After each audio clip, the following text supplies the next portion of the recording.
very good. So, yeah, a real pleasure to see you all, to be here, as it were, with you. When we planned this retreat, we planned it some months ago, and of course we would have been at Vajrasana together, and that would have been delightful in its own way. But I must say, I quite like this little glimpse that I have of your bedrooms and your living rooms behind you, and seeing you all in your individual environments. There is something lovely about all of that, the pot plants and the bookshelves and the cat. I don't know where the cat's gone, but there is something lovely about all of that. So here we are in this kind of more unexpected and rather extraordinary retreat circumstance. And yeah, it's a pleasure.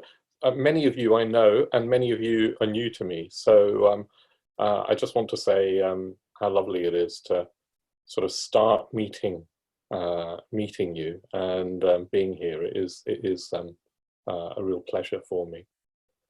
So thank you, Artasiddhi and Vidyasaki and Virajyoti, for inviting me to participate in this retreat.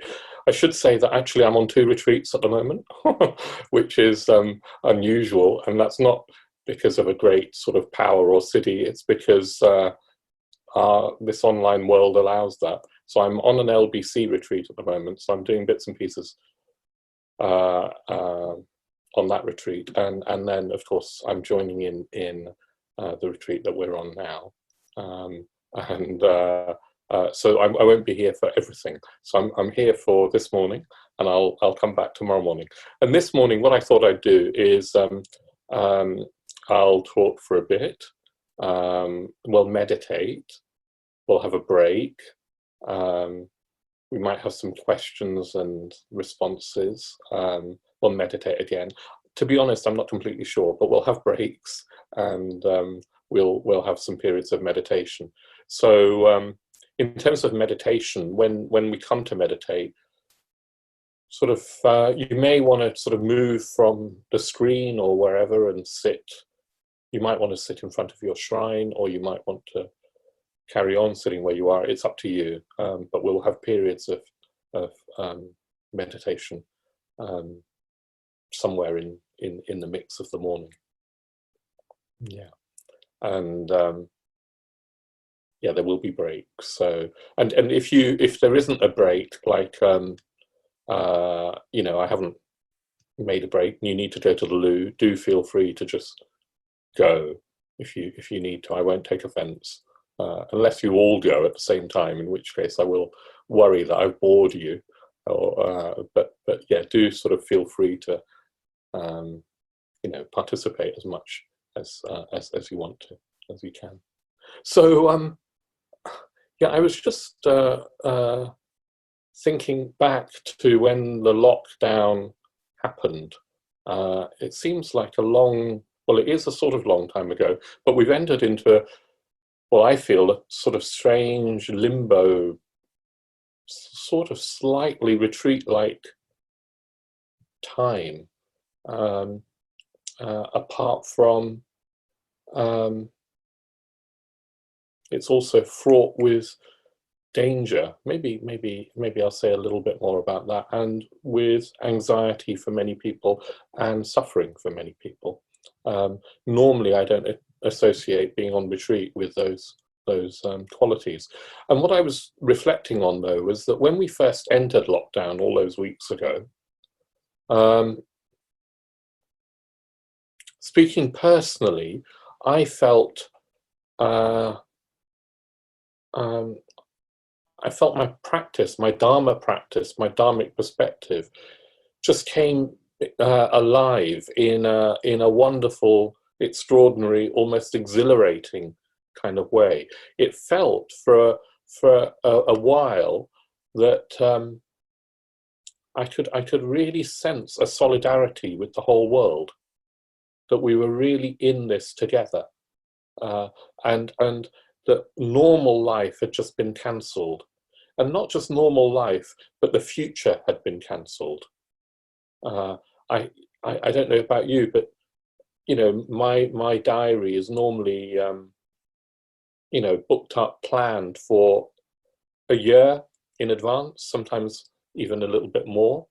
And I just found myself not knowing whether any of that was going to happen. And then as the days unfolded, cancelling, wiping things out from my diary, the future was cancelled. And I think that created for me a sense of freedom, of even sort of an exhilarating sense of wonder. Now, it didn't last. And I mean, part of that freedom and wonder was that, I don't know if you can relate to this, but I didn't know what was happening and what was going on. I couldn't, all certainty had been removed from my life. And so all there was the present moment and the people around me, and everything else was uncertain, unknowable. And more than that, there was this existential and very real knowledge that of death, of the preciousness of life and death. The two sort of go together, don't they? The knowledge of death and the knowledge of the preciousness of life. And I think all of that combined to give me a sense of there is only now, as it were, and there is only the Dharma. That's all there is to do. All certainty had gone. And this wonderful sense of solidarity that opened up, that we were all in the same boat. It was like the whole world was united for a while. Now that seems to have, for me, lessened. I don't know, the world seems, of course it is still sort of in the same boat, but divisions have started to open up. Politics has come in again. There's disagreement and fractiousness, and of course, there's real implications for people of losing loved ones. I've been fortunate so far in that nobody that I know very closely has died, but my brother-in-law nearly died. He could have died. And I know quite a few people. Some of you have been pretty sick, so all of that started to become more real. And then looking at the news and seeing people around the world, particularly I've been moved by images of people in India, and at the moment a cyclone's hit, hasn't it, as well as lockdown in India. So people starving in the world and dying and losing their loved ones, and it's become a little bit more sobering from that first few days. But also internally, what's happened to me is that I've gotten used to it. No longer is there this sense of I don't know what's going on. I've very quickly, my mind has adapted to lockdown life. Now, as I say, I'm quite fortunate, and I know not everybody is, and I don't know your situations individually. I know there's a lot of loneliness and anxiety, but I live in a community, there's 10 of us, and by and large, it's very, very harmonious, very pleasant place to live. And, I work from home anyway, so my life hasn't been particularly upset. And what I find is my mind has settled into a new normal. And lo and behold, my diary is filling up with plans. And I've forgotten somewhere that I could die today, tomorrow. And And in that settling, I've lost an edge to my practice. Does that make sense? And it's a shame. It's a shame. I'd like to live more on that sort of unknown, that precipice, because I think that's more true. That is what life is like.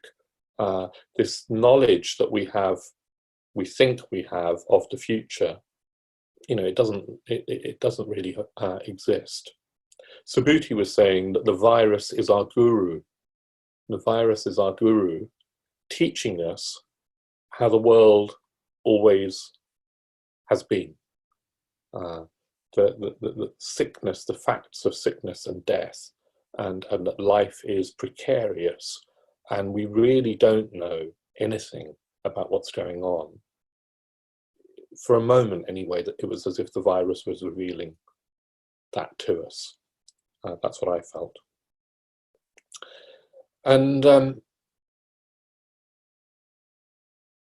although, as I say, I've settled, I do think for all of us as practitioners, as Dharma practitioners, there is this time of extraordinary opportunity. Partly, I think that even if it's sort of starting to slip away, there is this sense of being able to connect with people all over the world very, very easily through technology, and that we've all just come together. Most of you are in Cambridge. I heard somebody was in Dublin, and I'm in London. And I've been doing retreats where people have been joining from Australasia and India and all over the world. That, I think, is an extraordinary opportunity to, in a way, make our metta practice more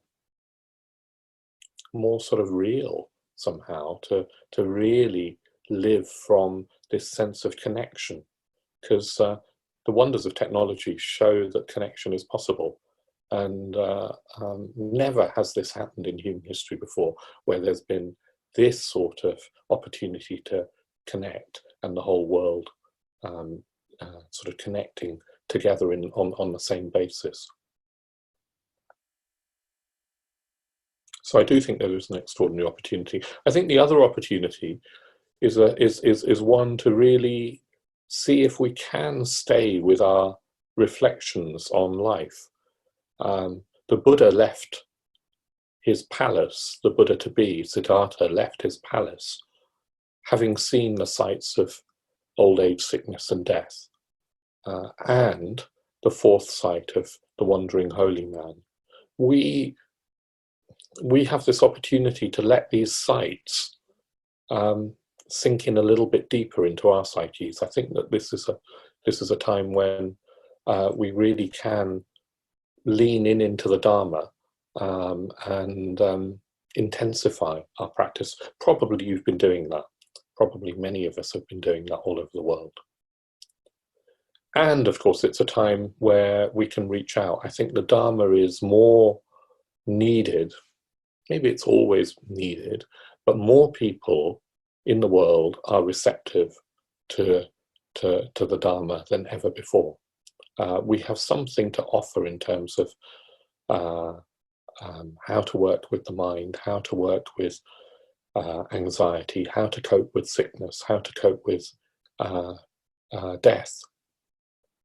And it's not just the Dharma in its sort of teaching form that we can reach out with. What I've been really touched by is this sense. I don't know if it'll probably be there in Cambridge, but certainly in Bethnal Green, there's all these community organisations doing things for people, shopping for people, handing out food for people, checking on people. There's all these, and I think as a Sangha, we can hopefully do more of that. So there's a sort of going in and a going out. And this image of Avalokiteshvara is, of course, an image of the ideal. And I think we've got to sort of remember that that's where our practice is oriented. It has to be oriented towards a transcendental ideal, something that goes beyond each of us. And of course, what Avalokiteshvara has, as you've probably been hearing, is the Chintamani at his heart. So the 1,000 arms are able to reach out because at his heart, Avalokiteshvara holds the bodhicitta.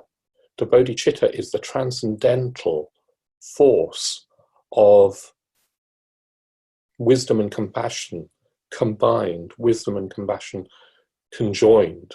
He holds that at his heart, and it's only that allows the reaching out with not even 1,000, but an infinite number of arms. So I want to say a little bit about the ideal and also how we might sort of connect with it.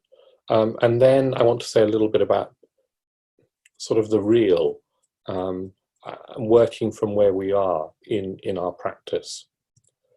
So the ideal of metta, Avalokiteshvara, the ideal of metta isn't perhaps what we think it is. It's not even us on a very, very good day being generous and kind. It is that, but it goes beyond what we might think it is. I think when we talk about compassion and when we talk about metta, there is an easy near enemy that we can even, as experienced practitioners fall into. And the easy near enemy is some sort of sentimental kind of idea of compassion, of love, of metta. And the trouble with that sort of near enemy is that there might be love, but it's very, very mixed in with egotism. I don't know if you're familiar with this, but we can have this sense of, we do something generous or kind, and then we kind of hope that somebody notices that I've done something generous or kind. And I feel secretly quite pleased with myself for having done something generous and kind. And secretly, I'm having a sort of party. Look at me. Aren't I a great Buddhist? And rather than being other regarding, I've turned an act of kindness into something to do with me. It's more to do with sentimentality and my own egotism. Or, of course, there's pity, which is another sort of near enemy that we can fall into. Oh, those poor starving people in India. And rather than doing something to help, rather than giving money to charities actually helping feed those people, we somehow feel pleased with ourselves for feeling pity, and we call it compassion. So those near enemies are something to look for. The metta of the Buddha, of Avalokiteshvara, is completely other regarding. There isn't a trace of egotism, of self-satisfaction, but it's other regarding in an objective way. So there isn't this pity. There's a real sense of awareness of what do beings need. What do beings really need? And what is that? Is that immediate material help, or is it some sort of sense of emotional or help, or is it real freedom? Whatever it is, the Bodhisattva is sort of aware of the objective need, and then does what he or she can to meet that need. So it's objective. That's what I mean by objective. There's an objective awareness of need. And there's a freedom from attachment. So recently I was talking about metta, the ideal of metta as being unattached love, unattached love. And I said that it's different to romantic love, of course, and it's different to even sort of the love that we might have for our parents or our children or families. And then somebody wrote in, a woman wrote in to me and said, but she loves her children in a very other regarding way. And, you know, she wants the best for her children, wants them to be the best that they can be. And of course, that is metta. But metta, as an ideal, extends that to all beings. And what I was saying to her is that if she can, this is what the Metta Sutta sort of points to, is that sort of strength of love that a mother might feel for her child, or maybe a father might feel for his child, that extended out to all beings. Even, speaking personally, even my other regarding love can be partial. It can be more or less exclusive. It can be for a few people that are close to me, rather than for all beings. So when my brother-in-law was very ill with COVID-19,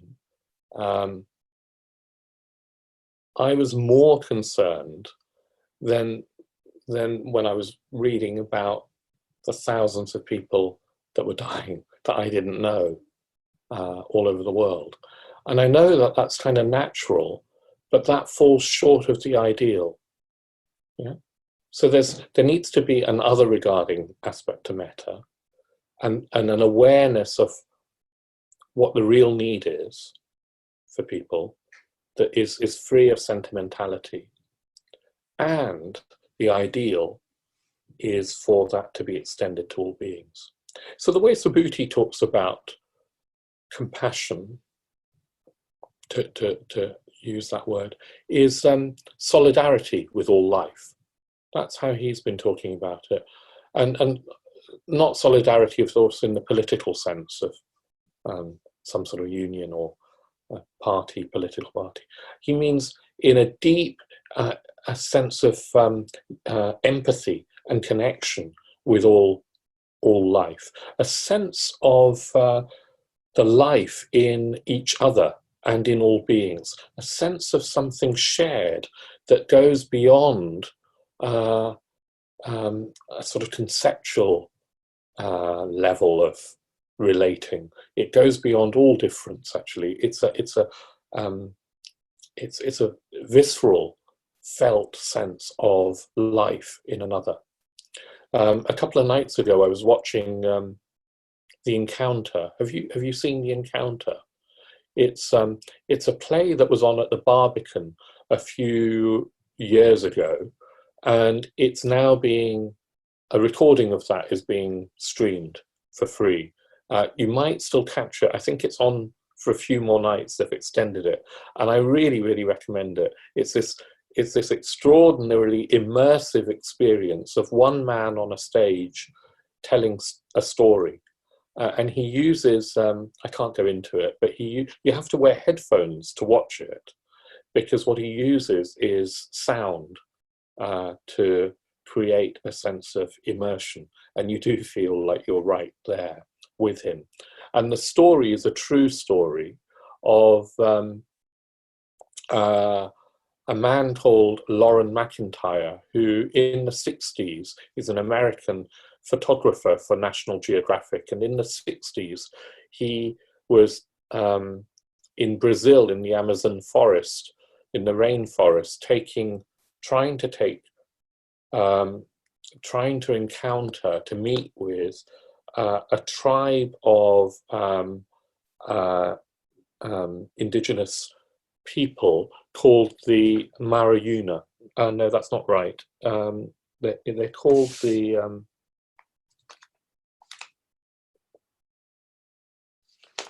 Mayaruna, the Mayaruna. They still exist, and he does meet them in the Amazon, and I can't sort of unpack the whole of what happens, but he gets lost in the forest, and he has to live with his tribe, and they sort of adopt him, and they have hardly had any encounters. That they have had some white people. They have encountered some, but really they've been completely isolated for who knows how long. And he has, well, one of the things that he sort of realizes and learns from them is that their sense of time is very different to our sense of time. So I was talking earlier about time, the future being wiped out. The Mayaruna don't have a sense of linear time. For them, it's more like time is an eternal circle, an eternal present, but it's also circular in some way. But what happens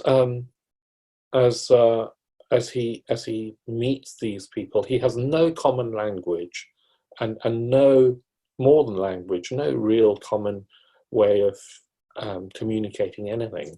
They've never seen a camera, for example, and he wakes up, they give him a hammock, and he wakes up in the morning to find that they've burnt his trainers and his watch, and his camera is in a tree in the hands of a monkey, who proceeds to open it, take out the roll of film, and then smash the camera. And the Mayaruna are just they're sort of laughing. They have no sense of him and his possessions in the way that he has. And two things that I want to talk about. One is that he starts to notice that the chief of the tribe, who he names Barnacle, seems to be able to communicate with Lauren telepathically. So Lauren starts having voices in his head that tell him what's going on, and there's a voice of Barnacle, and Lauren can then sort of subvocally have a thought, as it were, and Barnacle knows it. They communicate telepathically. And Barnacle tells him that is their first language, that the verbal language is an acquired second language. The first language, the Mayaruna is still in touch with their first language. I find that wonderful, extraordinary. So he forms a bond, particularly with this man who's the chief of the tribe, Barnacle. We've lost that first language, but what I think is that Metta starts to reconnect us with that first language, and Lauren discovers an empathy with not just with the people of that tribe, the Mayaruna, but he learns through them this sort of connectedness that they have with all life,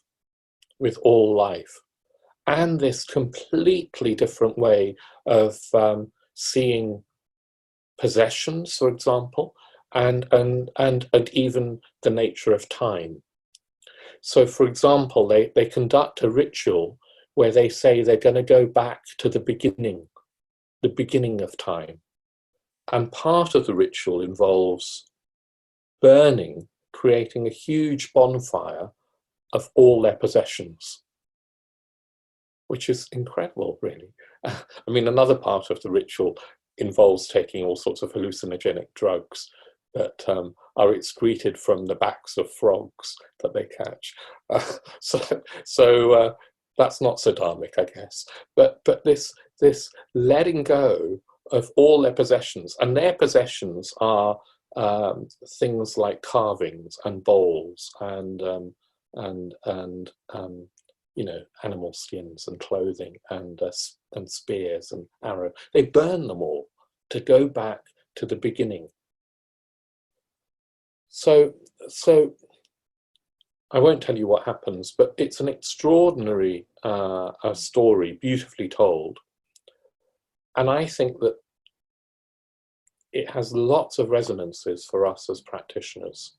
How do we, in a way, connect with that first language? How do we connect with the life that vibrates through not even just all beings, but throughout everything? Even what we consider as inanimate is pulsating with the life that we are pulsating with. It is of the same stuff. How do we connect with that? And how do we then, in a way, free ourselves from all our pettiness and all our attachments to me and mine? And if we could do that, I think our sense of time and our sense of death, our sense of life and death, would be freed up in a way that is sort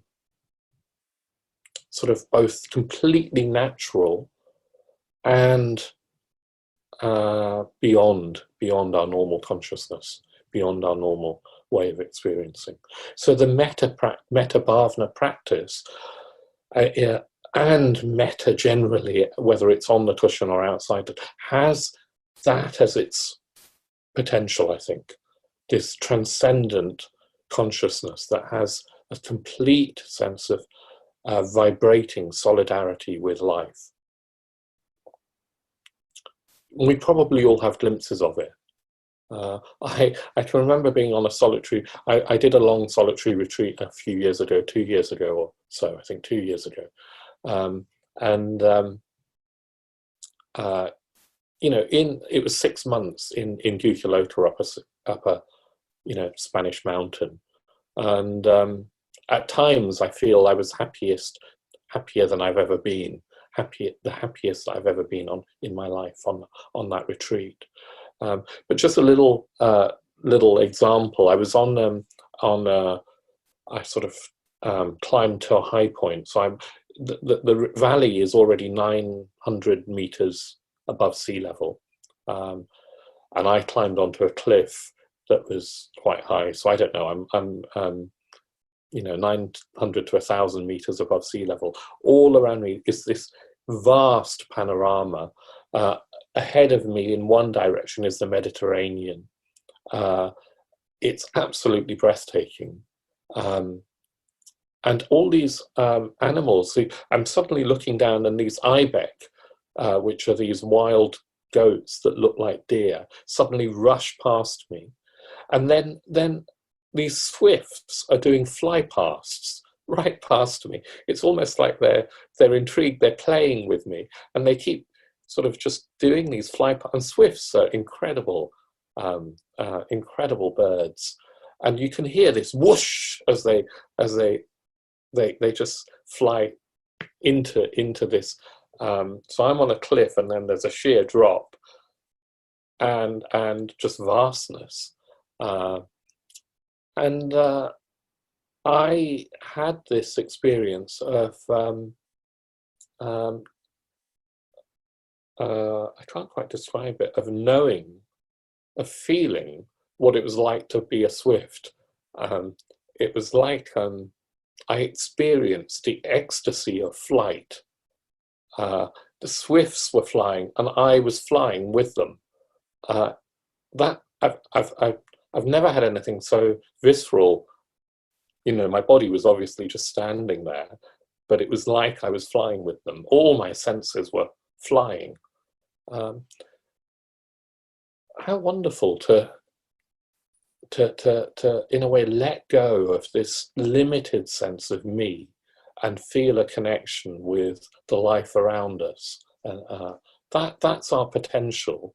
If we just, I mean, that's just a tiny glimpse of our potential. I mean, our potential is much vaster than that. That's just a little little lovely experience. But our potential is something enormous, completely incredible.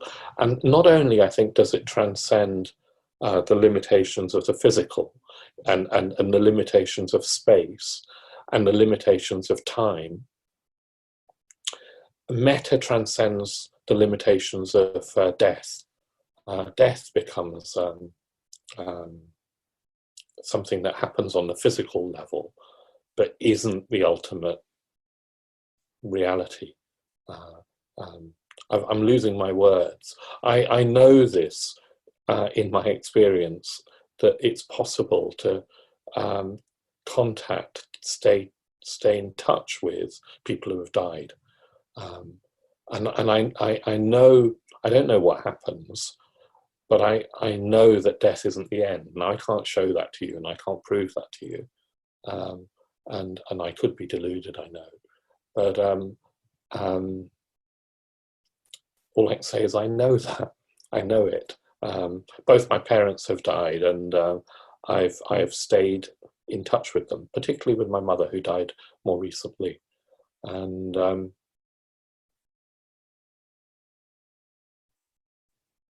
I think if people around you, if you do know people who are dying, either from this virus or not, I think you can be confident that your metta will reach them, both in the stages of dying, but particularly, it's said that at the moment that the consciousness lets go of the body, it becomes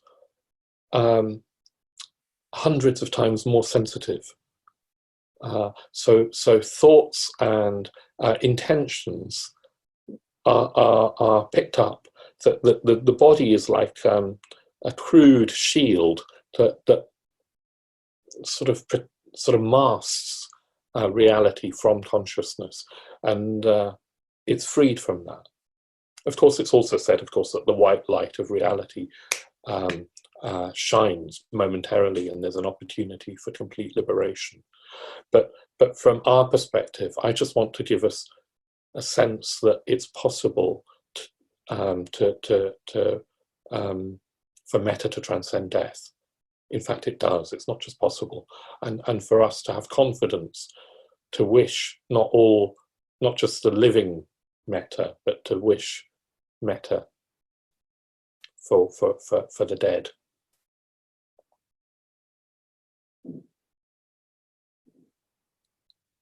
Okay, so I might say a little bit more, and then I think we're going to have a break.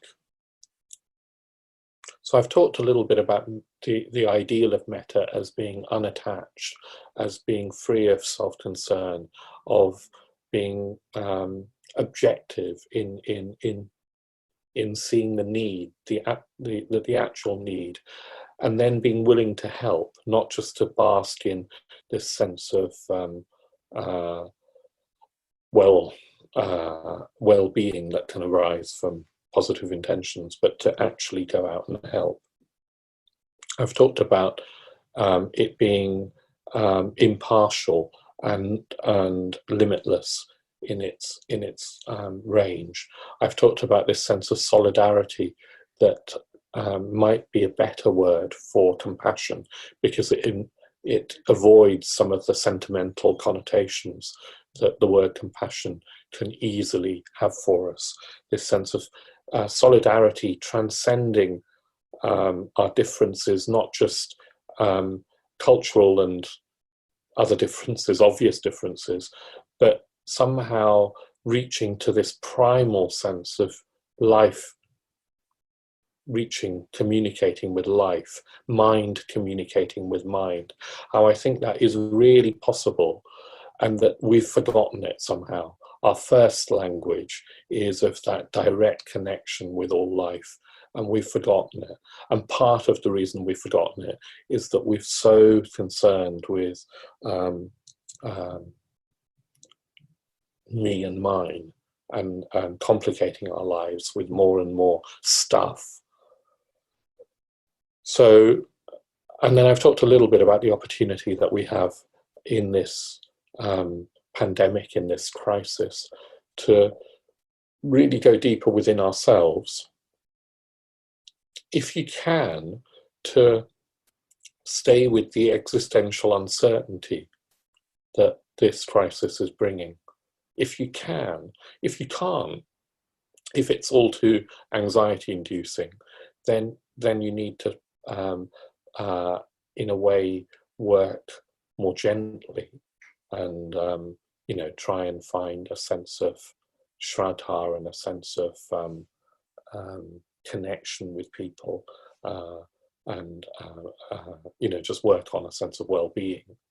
But if you can, then it's worth seeing if you can stay with this existential uncertainty that's opened up for us, or at least opened up for me momentarily, briefly, for a couple of weeks. There was this sense of my life was a complete unknown, and death could be at any moment. If you can do that without anxiety, if you can do that in the knowledge that there's something extraordinarily positive that can be liberated in the human heart and mind, then I think it's worth staying with that. So yes, if we can work with our internal on our internal mind, but then also this is an opportunity for reaching out and contributing to the world. There's this wonderful sense, at least in some places, and I know it's partial and it's not perfect, of solidarity and community that's arising through this crisis. And let's see if we can really contribute to that, contribute to the lives of others, and particularly see if we can do that with a sense of solidarity.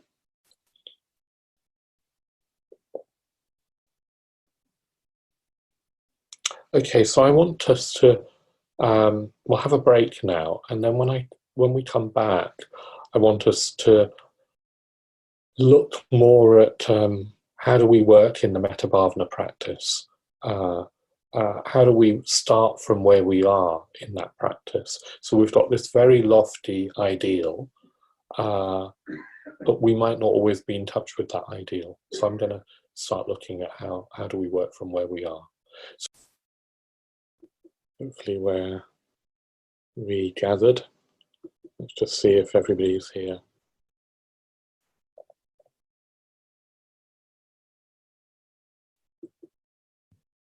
Yeah, they all seem to be.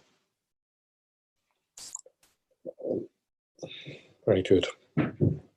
So, yeah, welcome back. So, want to say something about the Metta Bhavana practice and how to work, and in a way find ways of exploring how the practice might become more effective for us. So I'm going to suggest something, but there's a caveat, which is that you must feel free to work in your own way with the practice. So if you feel that the Metta Bhavana practice is working fine for you, and you know what you're doing, and you've got no issues with it, then do feel free to sort of ignore my suggestions and carry on working in the way that you work. Yeah, don't feel that you have to somehow do what I'm saying. Particularly when I'm talking to more than one person, it's very difficult to say something about meditation that is going to apply to everybody. It might not. But what I'm going to suggest is that we sort of unlearn the Metta Bhavana practice. I'm assuming that all of you have learned the Metta Bhavana practice. If anybody hasn't learned the Metta Bhavana practice, maybe say something to Vidyasaki or Artasiddhi, or somehow make yourself known. Anyway, I'm assuming that you all have. And one of the issues that I think many of us have with that practice is that we sort of overreach ourselves trying to experience something of the ideal of metta that I've been talking about without taking into account where we're starting from. And if we don't take account of where we're starting from, then no amount of trying to wish somebody else well or wish ourselves well is going to have much purchase. Yeah, we can end up sort of feeling actually a bit sort of unpleasant, actually, because we haven't. So, for example, if I'm feeling upset and I ignore that and start just saying, may I be well, may I be well, may I be well, and then may you be well, may you be well, may you be well, without acknowledging how I really am feeling, it's just going to cause an unpleasant, the dissonance is going to be unpleasant. And we start feeling a bit disconnected, even more disconnected with ourselves, as if the metta is somehow false. And it is in a way. Yeah. So that's a very easy state to get into, particularly because we do have this ideal of metta as this beautiful, potentially transcendent state. And we all want to, of course, experience that for ourselves. And we can't rush to that. We really, really can't. We can't just overstep ourselves. So one of the things that I've been finding in my teaching of the metta practice over the years is that after a while, it's helpful, as it were, to unlearn the practice. And what I'm going to suggest is that for today, in the meditation that we're about to do soon, is that we don't try and cultivate any metta at all. So we forget the bhavana element. And instead, we try and stay with whatever is arising in our experience moment to moment as we move through the practice. So in the first stage, what that means is probably fairly straightforward, that we tune into our bodies. I'll lead us into this. We tune into our physical experience and the actual sensations that we can experience in our body, the Vedana, the subtle sensations or not so subtle sensations that we can feel through our senses in our body. We tune into that. And we also tune into how we are in our sort of heart, in our emotional world, what's happening in our sort of, what's our emotional tone, what's the sort of flavor of our emotional flavor of our experience. And of course, remember that that could be not much at all. Like often, not much at all is happening. And that's fine too. And then we also tune in, if we can, to any stories or thoughts that are passing through our mind. So we just have a broad awareness of our experience. And the art of this sort of receptive awareness is that we're not quick to judge our experiences as right or wrong. In this unlearning, in this non-cultivation, in this non-bhavana way, and we will bring back bhavana tomorrow, but in this unlearning, we're not going to have any sort of censoring of our experience. We're not going to judge and say, no, this isn't working, or this isn't right, or I shouldn't be having this experience.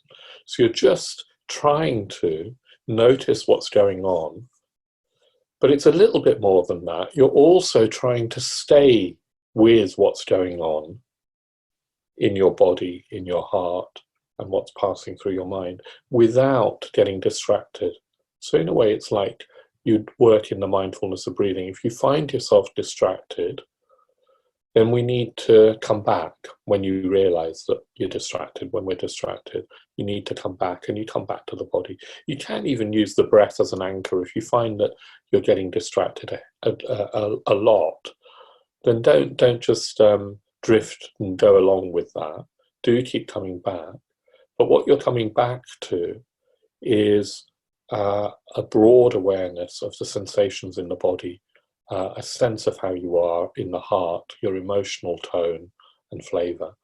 And yes, you can be aware of the thoughts that are passing through your mind if they're not distracting you. If you have a look at the thoughts that are passing through your mind, they will just pass through. They might even disappear.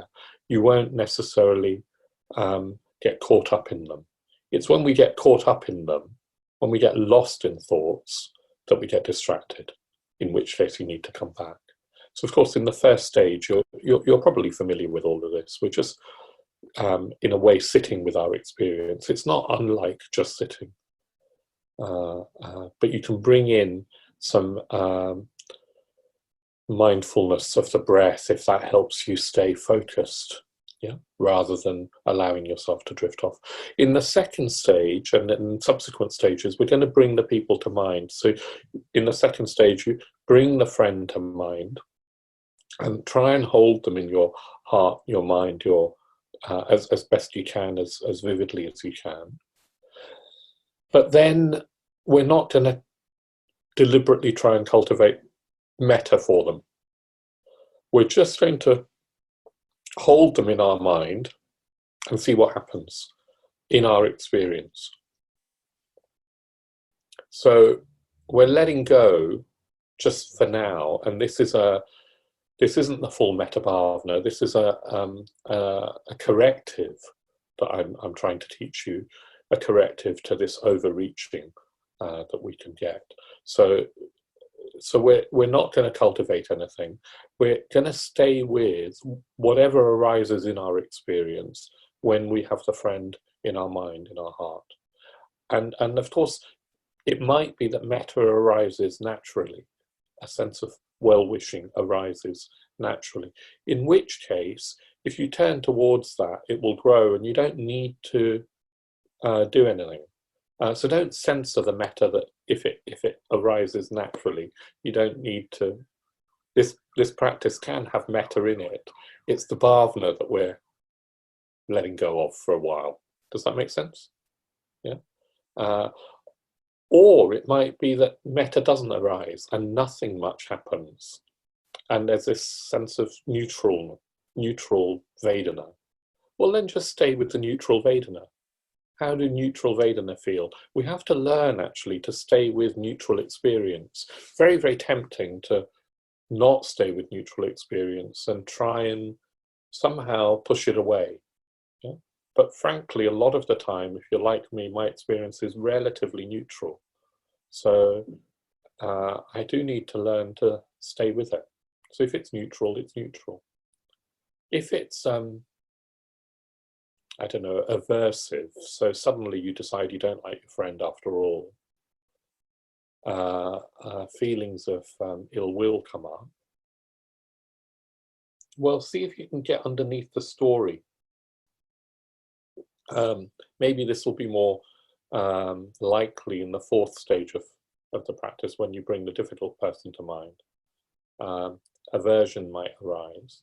Well, see if you can let go of the narrative of whatever has happened between you. It's usually a narrative of blame. And that blame can be self-blame, or it can be blaming the other person.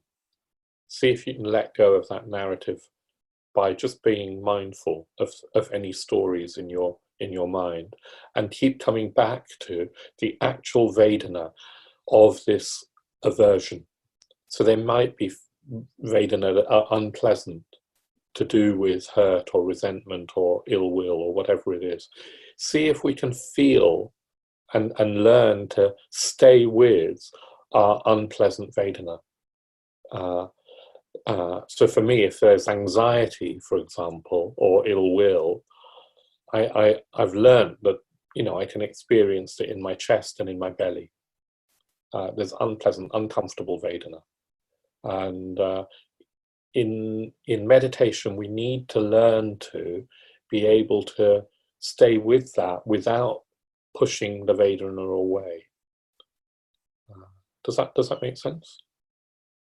So we're going to, in a way, give ourselves the permission to have whatever experience we have, from pleasant, painful, or neutral. The Vedana are, as it were, allowed. All Vedana are fine, because Vedana won't hurt us.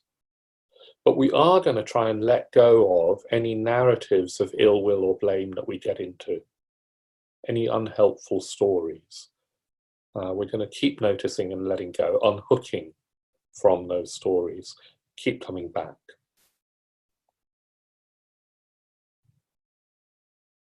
And we're going to give ourselves permission to not feel metta if that's what happens. It is okay to just stay with whatever's arising. And if what's arising is boredom, which might happen, well, include that sense of nothingness, of boredom, of discontent. Boredom tends to have a sense of discontent. Include that in your awareness of what's going on, and see if you can just take an interest in the Vedana of boredom, of discontent. If you practice in this way, then anything that arises in your experience becomes part of your practice, because you include it in your awareness without judgment, and you're patiently, gently staying with it. So as well as staying with whatever happens or doesn't happen, patiently and without judgment, it's important that the quality of awareness that we bring to our Vedana and our experience, the quality of awareness that we bring needs to be gentle and have a sense of tenderness to it. The opposite of some sort of judgmental awareness that comes in really quickly and says, this is great or this is wrong. It needs to be a gentle awareness, tender awareness, soft. But it also needs to be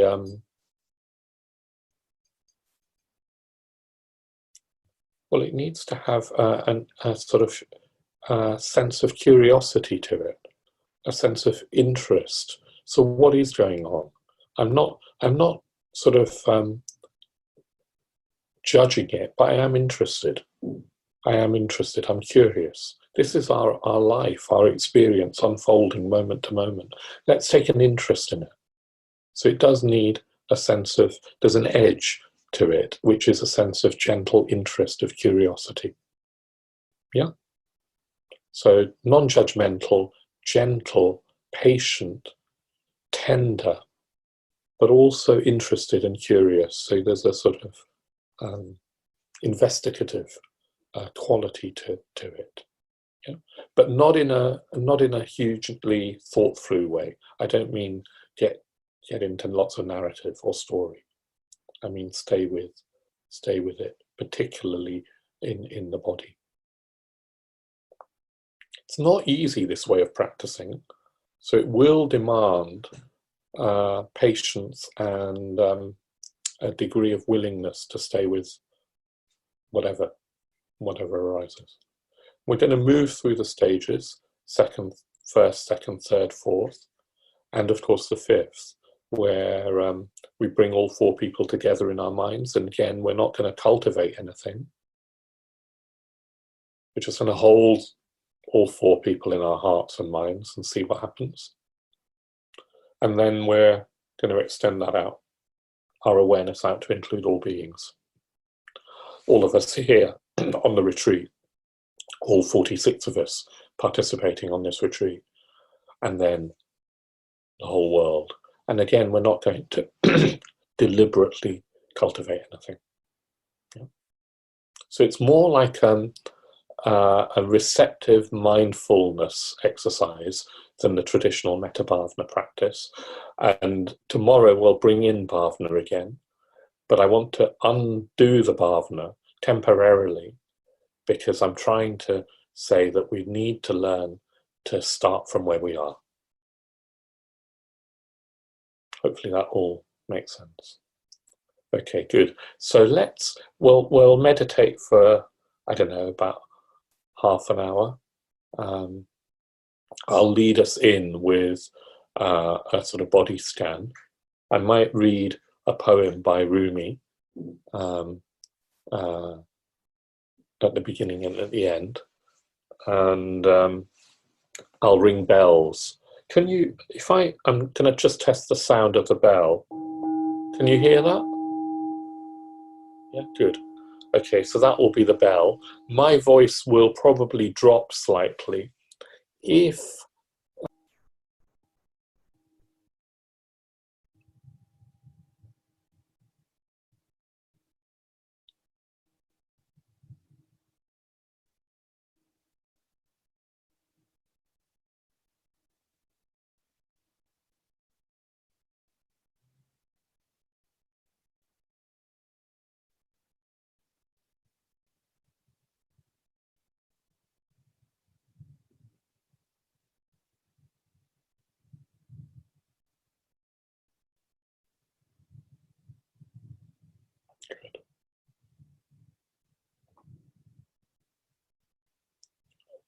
so let's take a moment or two. Perhaps you want to stretch your legs.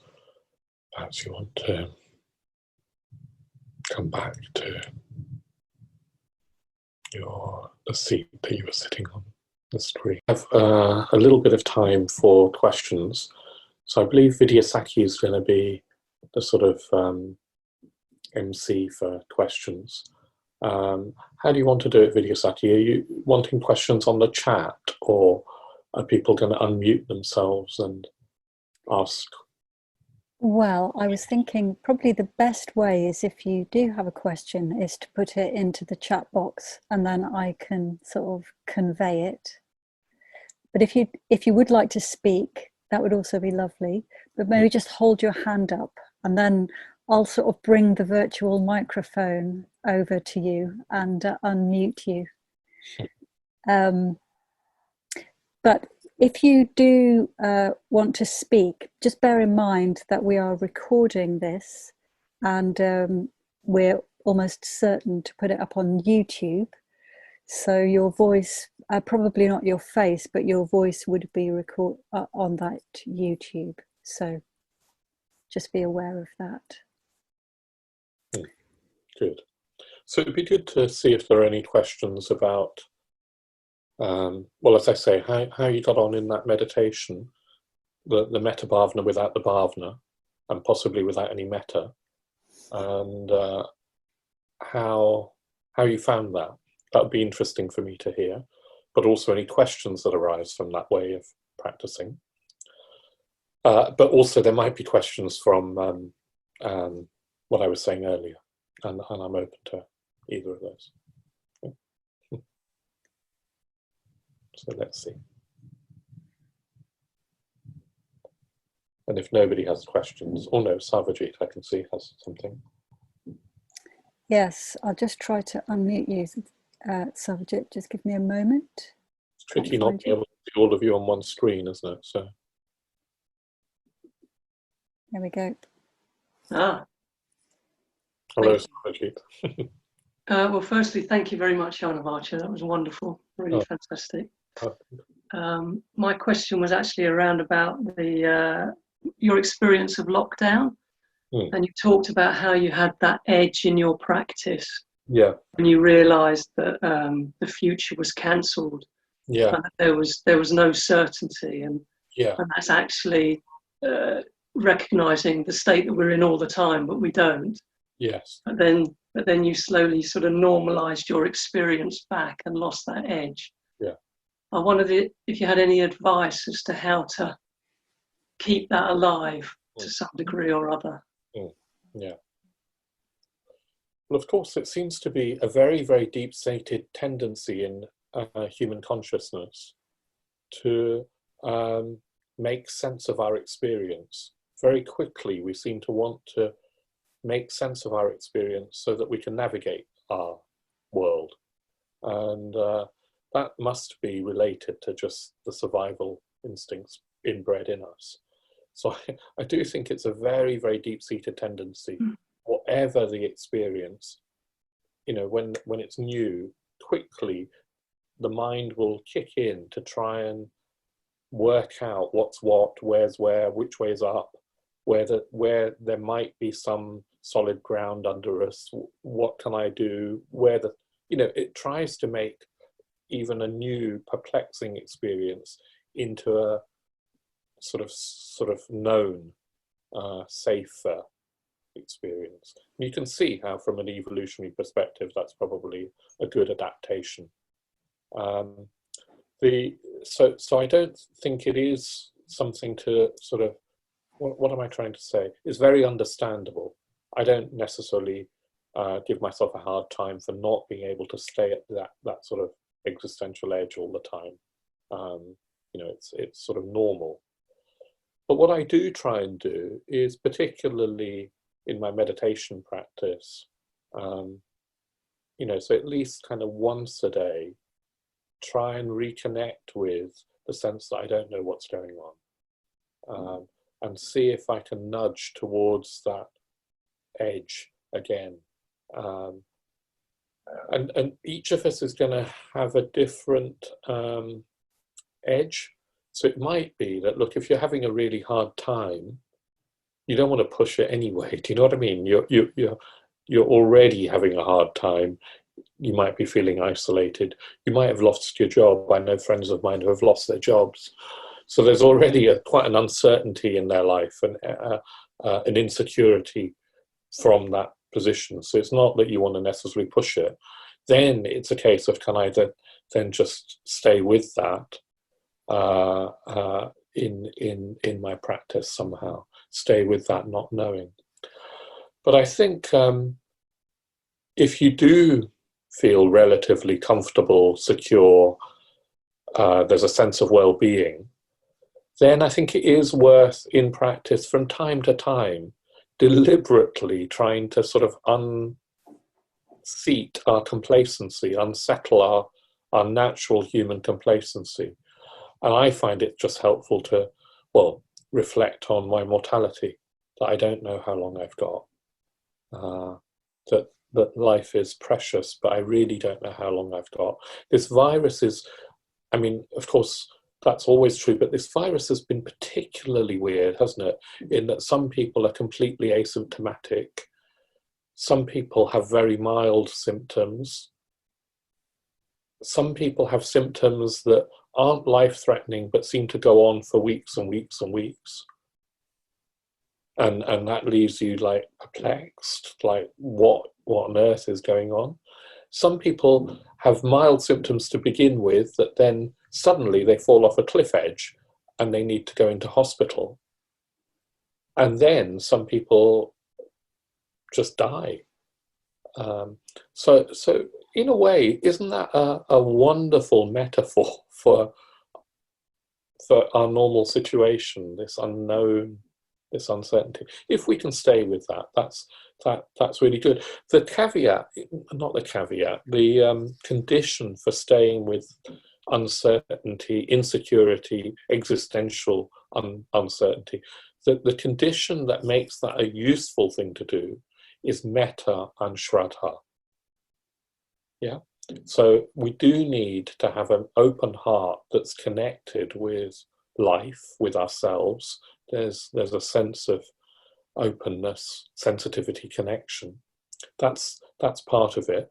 But also really, really crucial is a sense of shraddha, that the Dharma is true, that there's something beyond our normal experience.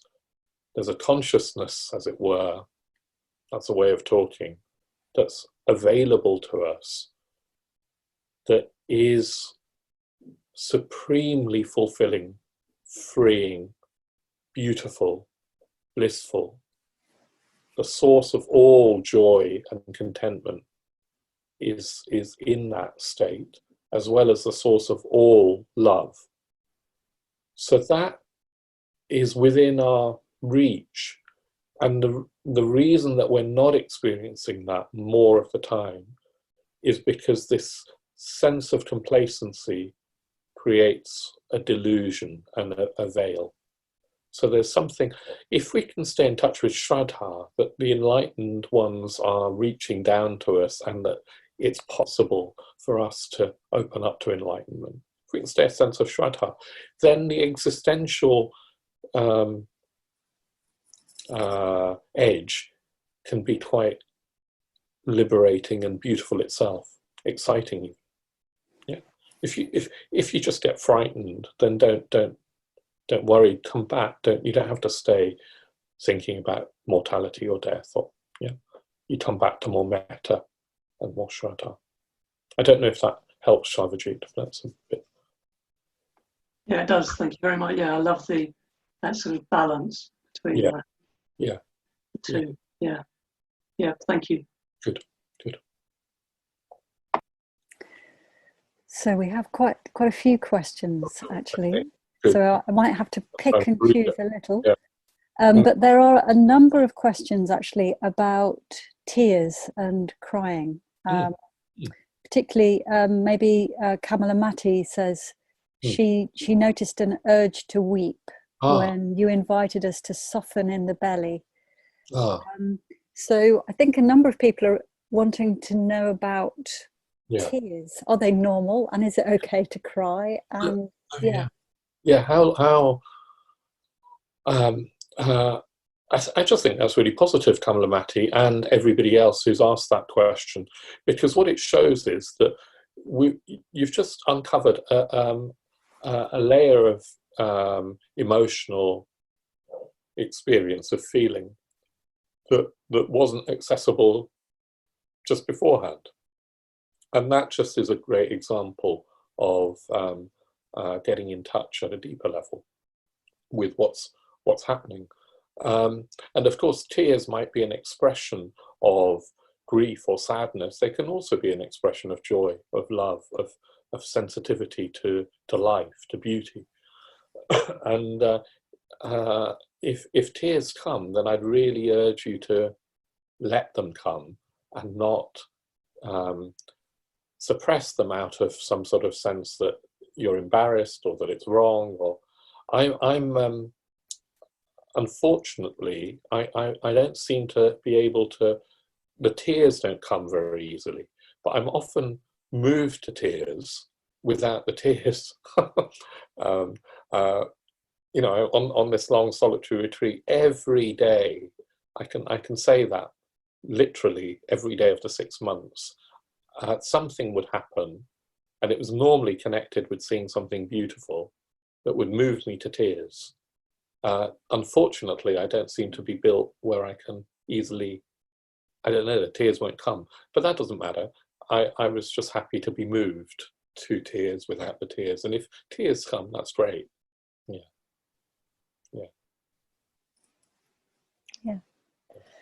Thank you. And somebody sent me a question privately, so I won't mention their name, but I do think it's an interesting question. Let go of the narrative, usually of blame. Yeah. I agree, blame is indeed there. Please say a bit more about why blame is there and not something else, for example, anger. So I think what happens is that when we're hurt, we want to redress. It's like the universe has gone out of joint. It's like gone out of kilter. Our world is somehow unbalanced. The hurt, there's such a need, isn't there? An instinct anyway, not a need. An instinct to somehow right the hurt. Of course we don't want to stay with the hurt. And what I find is that my mind creates a narrative, a story, that is somehow going to solve the hurt.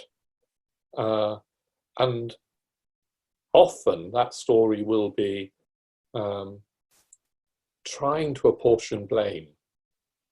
You know, they were wrong or they were really unhelpful or unkind or hurtful when they did that or said that, or I was wrong, I should have said this, or I should have known better, or I should have, why do I keep doing this? Why does it keep happening to me? There's normally a sort of narrative which is instinctively trying to right the hurt. The trouble is that we just keep going round that story again and again. I don't know if this is familiar to others. It goes nowhere. It's just a closed loop of storytelling. The same old story. Romantic relationships, when they break up, we can nurse narratives around them for years, can't we? And they go nowhere. So it's normal and natural. So I wouldn't want us to then think, oh, there's something wrong with me. Why do I keep getting lost in these stories? It's not that there's something uniquely wrong with any of us. It's normal. And it's really important to realize that it goes nowhere, that it's unhelpful. It really is fruitless. And in fact, possibly more than fruitless, it really is unhelpful. So the art is to, I think, have a little bit of lightness around it, a little bit of sense of humor even, like here I go again, you know, silly old me, here I go again, without getting too heavy about it. I do think a sense of humor about our silliness is really important, and it is. It's just silliness. It's childish. Well, I won't go on anyway. It's just silly. So a little bit of lightness, but also don't let ourselves off the hook. Yeah. So it's a silly, unhelpful, fruitful way of being. Can I recognize the silliness without getting into a deeper sense of blame? Because it's possible to blame ourselves for being in narratives of blame and have an ever regressing circle of unhelpful spiral downwards. So that's why I'm saying a little bit of humor, a little bit of lightness. Here I go again, it's that old story. But not let ourselves off the hook, and really learning to stay with Vedana in the body. Many of us are just not aware enough of our Vedana in the body. That's why we get lost in our stories and find it very hard to connect with the actual Vedana of the body. If we can stay with sensations of hurt or anger or whatever it is in the body, feel them, look for them, you know, see where they are, question yourself, where am I feeling this anger or hurt or blame even?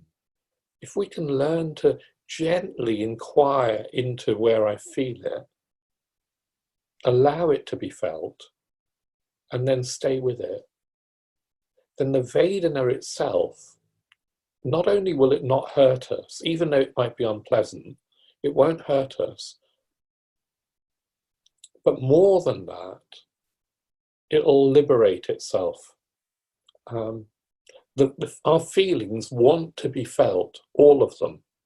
Yeah, the feelings that were behind the tears, the feelings of hurt, the feelings of anger, they want to be felt.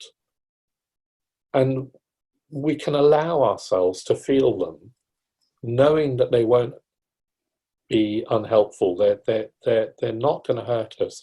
They're just energy that's tied up in a knot that feels unpleasant. We can just stay with them, if we can stay with them. I mean, it's easier said than done. If we can stay with them, uncomfortable Vedana, with a sense of gentle, tender patience, not trying to solve anything, not trying to get rid of the feelings. You know how if a child was crying and upset, you'd probably, I mean, if it was somebody you knew, you'd probably just give them a hug, wouldn't you? Or if a friend was upset, you'd give them we need to learn to have that sort of response to our own dukkha, our own painful Vedana. Can I approach my painful Vedana? First of all, can I find them? Then can I sit with them with tenderness, with gentleness, with patience, with love even, welcoming them in without any bargaining that says, you must go away after 10 minutes because, I'm sitting with you for now, but secretly I'm hoping that you'll liberate yourself and I'll be free of you forever. Because if you do that, it knows the feelings are more intelligent than you are. They know they're not going to be bargained with. It has to be a complete unconditional, I'm going to sit with you. Yeah. And then, then let it do what it likes. Sometimes you have to sit with feelings for years. Be prepared to do that. But they won't hurt you, and they do want to be felt. Yeah. Because if we close down one set of feelings, say I close down feelings of hurt in one relationship, what happens is that to that degree, the heart closes down to all experience, all relationships, all life. Yeah? So this way of thinking and practicing is about opening up to whatever's there, and that might include opening up to painful Vedana, but it is also opening up to life, which is surely what we want to do. So it's a question of, can I have the courage and the patience to sit with whatever's there if it is painful? And the narrative is just a bypassing of that, so that I don't have to deal with it. Yeah. Natural and normal, but unhelpful. So we might have time for one more. I hope that's helpful as a response to whoever asked. Thanks for asking it, because actually I'm sure it applies to all of us. Yeah, it's very helpful. Yes, I think there's one question that's also come to me privately that I think might apply to many of us, probably even this afternoon. I have a question about how to take the sense of metta off the cushion when other people are a potential source of infection and I'm frightened of their physical proximity. Oh yes, that's so important, isn't it? And I'm not going to say very much. I might come back to it tomorrow because I don't want to go over time. But this social distancing is the wrong word. It's such a shame that it's called social distancing. It should be called physical distancing.